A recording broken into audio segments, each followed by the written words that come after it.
मैं कुणाल किशोर फिर से आज हम आचार्य निरंजन सिन्हा सर के साथ आ गए हैं कुछ सवाल लेकर के।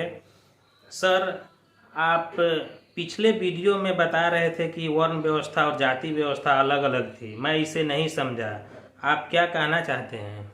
देखिए, वर्ण व्यवस्था और जाति व्यवस्था को एक दूसरे में मिला दिया गया है। दोनों व्यवस्था अलग अलग थी, दोनों व्यवस्था एक दूसरे के समानांतर थी।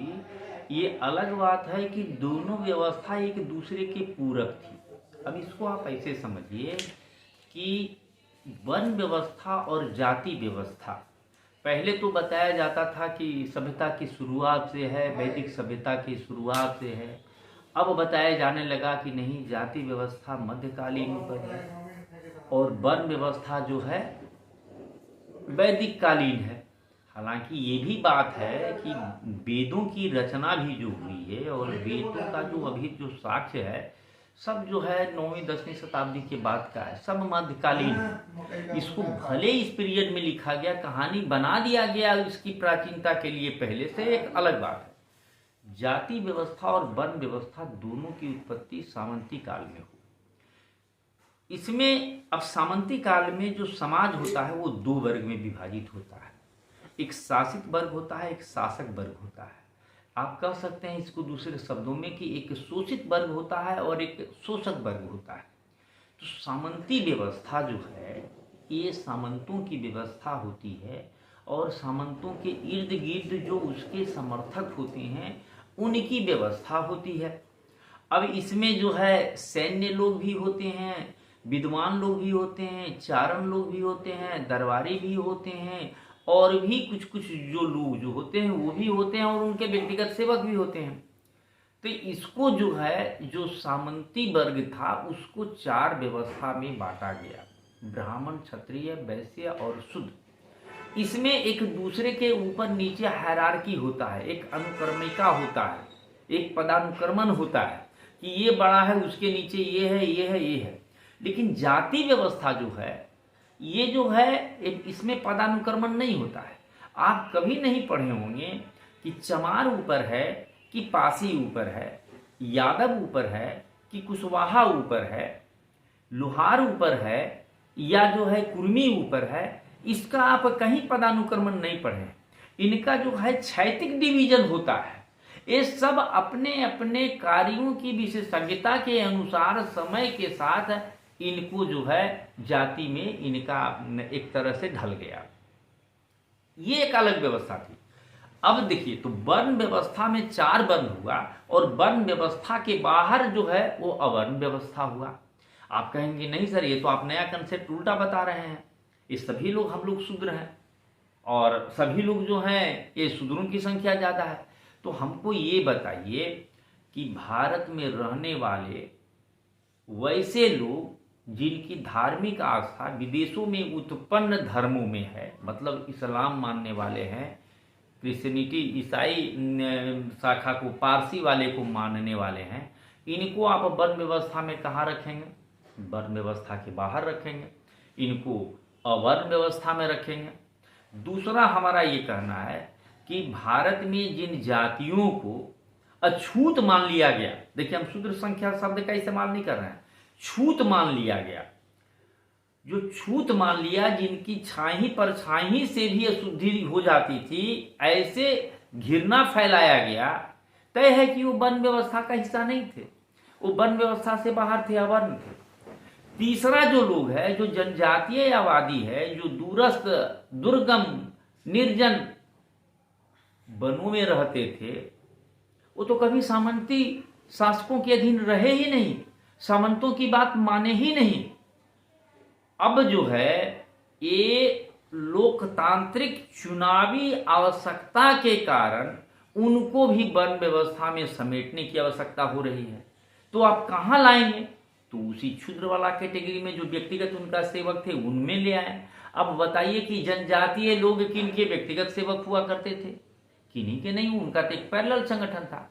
इसी तरह से जिन पर सामंतों की अर्थव्यवस्था आधारित थी, जो वस्तुओं और सेवाओं, वस्तुओं के उत्पादक थे, सेवाओं के प्रदाता थे, उन पर आधारित थी। तो ये वन व्यवस्था से बाहर थे। इनको कोई मतलब नहीं था कि शासक कौन बने। ये तो कहावत भी है कि कोई राजा बने, सामंत को ही राजा कहा जाता था। बड़े सामंत जो होते थे वो राजा महाराजा हो जाते थे, उससे भी जो बड़े सामंत होते थे महाराजा धीराज हो जाते थे। अब सोचिए कि ये राजा महाराजा धीराज सभी बादशाह के अधीन होते थे, तो ये लोग तो छोटे छोटे गांव के भी जो सामंत थे, राजा थे, तो उनके आते जाते बदलते रहने से इनको कोई अंतर नहीं था। इनको तो उत्पादन करना था और एक निश्चित हिस्सा जो है वो शासन को देना था।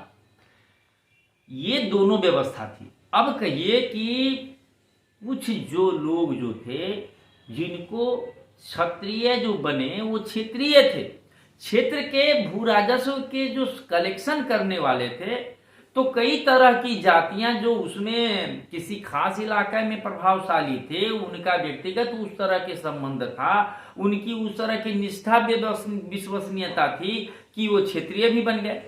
जैसे आप देखते होंगे कि कुर्मियों में तो कुछ यादवों में, इवन चमारों में, पासवानों में, सबका जो है क्षेत्रीयता था और क्षत्रिय थे और दावा करते हैं, सही करते हैं, वो शासक थे।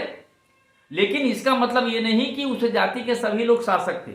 ये इस बात की व्याख्या करता है कि कुछ जाति के लोग वन व्यवस्था में भी पद पाए रहे। अब देखिए क्या है कि किसी का बाप आईएएस था, किसी के परदादा आईएएस थे, और आज भी यदि वो क्लेम करे कि हमारे छरदादा आईएएस थे तो हम भी आईएएस हैं, तो ये अलग चीज है। तो वन व्यवस्था एक सरकारी सामंती जो व्यवस्था था, मतलब उसका जो शासन करने का जो व्यवस्था था, आज की भाषा में जो सरकारी व्यवस्था था, उसमें पद का नाम था। और जाति व्यवस्था जो था, इनके कार्यों की विशेषज्ञता थी। तो ये दोनों, अब कहिए कि ये जो बताए आपको कि 1920 में वयस्क मताधिकार का आगाज ब्रिटेन में जो भारत पर शासन करता था, वो उसके मूल धरती पर आगाज बहुत जबरदस्त ढंग से हुआ।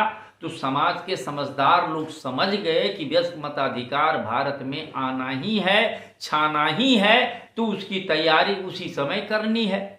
तो 20 में ये बात आई तो 24 में महासभा का गठन हो गया, फिर और जो है दूसरे संगठन का हो गया।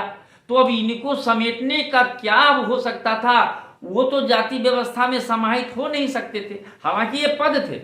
तो पद जो सोपान जो बनाया हुआ था, जिसमें सभी लोग चले जाते थे, कुछ इतिहास को नष्ट कर करके और नए ढंग से भी लिखने का कोशिश किया गया। अब बताइए कि पुराण जो गाथा है, जिसमें महारानी विक्टोरिया का भी चर्चा है, कैसे 2000 साल पहले कोई लिख दिया? ये आज के वैज्ञानिक युग में कौन इस पर विश्वास करेगा? इसका मतलब कि सब उसी काल में लिखे हैं, और उसका जो लेखक है, जिनका नाम लिया जाता है, जो सारे को लिखे, अब कब के वो लेखक होंगे? तो ये बिटवीन इसके बाद आने का। अब चूंकि पढ़ाई लिखाई का एकाधिकार कोई जमा लिया था, तो उसको ग्रंथ का ही नाम, कोई नया ग्रंथ लिखता है तो लिखता है आधुनिक किताब, कोई कहता है कि नहीं पौराणिक किताब, पुरातन किताब, पुराण नाम में पुराण कर दिया। तो इस पर हम नहीं जाएंगे। अब आप समझिए कि ये जो लोकतंत्र की जो चुनावी आवश्यकता होगी, तो पूरे आबादी को समेटना था उसमें, और वो समेट दिए तो हम मान लिए। क्यों हम मानेंगे? हम उस व्यवस्था में कैसे थे? अरे भाई, आप विज्ञान युग में है, हाइपोथेसिस होता है, परिकल्पना। आप उसको भी तो समझिए कि परिकल्पना क्या होता है। विज्ञान का आधार परिकल्पना हाइपोथेसिस होता है। हाइपोथेसिस में तर्क प्रमुखता होता है, तर्क को लेकर के आगे बढ़ाया जाता है। उसके समर्थन में जब साक्ष्य मिलते हैं और वो बार बार प्रमाणित जब हो जाता है, तो वो सिद्धांत बनता है। और जब साक्ष्य नहीं मिलते हैं, वो प्रमाणित नहीं होता है, तो उसको रिजेक्ट कर दिया जाता है। जो लोग इसका दावा करते हैं कि ये क्षुद्र थे और ये शूद्र थे, उनके साथ क्या लॉजिक है? उनके साथ न लॉजिक है, न कोई प्राथमिक प्रमाणिक साक्ष्य है। साक्ष्य वो है जो मनमाना ढंग से लिखा गया है। हम बार बार शब्द का इस्तेमाल करते हैं, प्राथमिक प्रमाणिक साक्ष्य, प्राइमरी ऑथेंटिक एविडेंस कोई है ही नहीं। न तो तर्क है न साक्ष्य है। हमारे साथ कम से कम तो तर्क है, साक्ष्य आप खोजिए। यदि आपको लगता है कि ये बात तार्किक है तो इसके समर्थन में खोजिए। यदि साक्ष्य मिलता है तो इसको आप सिद्धांत मानिए, और साक्ष्य नहीं मिलता है तो इसको रिजेक्ट कीजिए। तो साक्ष्य नहीं मिलता है तो आप इसके विरुद्ध में साक्ष्य दीजिए। तो बात आगे बनेगी। तो ये जो गड्डम गड जो है, आप देखिए जाति व्यवस्था के साथ एक बड़ा घालमेल। वर्ण को अंग्रेजी में वर्ण लिखते हैं, जाति को कास्ट क्यों लिखते हैं?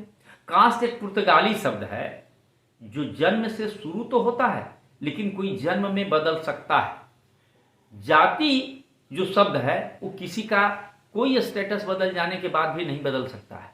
तो वर्ण का अंग्रेजी वर्ण हो सकता है, धोती भारतीय शब्द का धोती हो सकता है, घी का घी हो सकता है, साड़ी का साड़ी हो सकता है, वर्ण का वर्ण हो सकता है, जाति का जाति क्यों नहीं हो सकता है? ये एक बहुत बौद्धिक घपला है। ये विश्व जनमत को गुमराह करने के लिए भारतीय विद्वानों ने एक बहुत बड़ा घपला कर दिया है कि जाति का अंग्रेजी कास्ट कर दिया है और कास्ट को प्रचलित कर दिया है। कास्ट पुर्तगाली शब्द है, जाति का अनुवाद जाति लिखिए ताकि विशेष भारतीय जो सिस्टम है उसको विदेशी भी समझ सकें बढ़िया से। ये क्यों जरूरत पड़ा? आप इसको फिर से है जो पुनरीक्षण करने की आवश्यकता है हमारे अवधारणाओं को। बहुत बहुत धन्यवाद सर आपका।